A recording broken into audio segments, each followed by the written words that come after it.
आज मेरो बर्थडे जन्मदिन है। म यस्तो हत्तीमा पाइला टेकेको दिन है। म एक्चुअलीमा फ्राइडे जन्मेको। फ्राइडे चाहिँ हिजो परेको थियो बारको हिसाबले, तर दिन चाहिँ आज होइन। लाइफमा जन्मेपछि केही समय त रमाइलो भयो होला, तर त्यस पछाडि स्ट्रगल भन्ने कुरा चाहिँ धेरै गरियो होइन।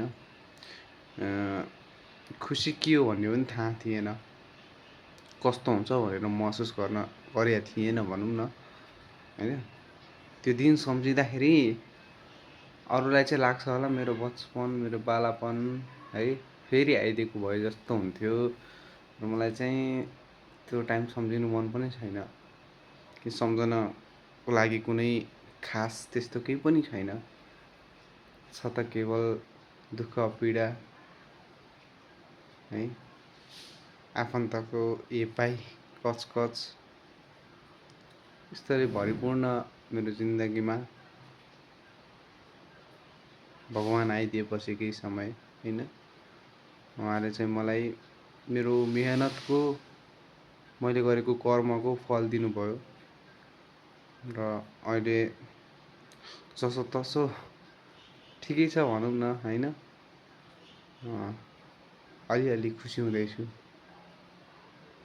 केही आशाहरू पलाएको छ, के गर्न सक्छु भन्ने हिम्मत जागेको छ,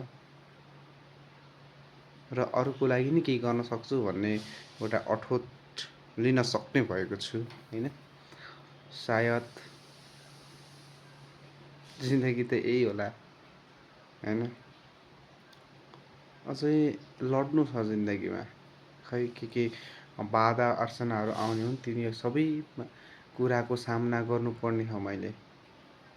तर पनि ठिक छ है, यो सबै भगवान्ले दिएको प्रसाद सम्झेर चाहिँ म ग्रहण गर्छु होइन।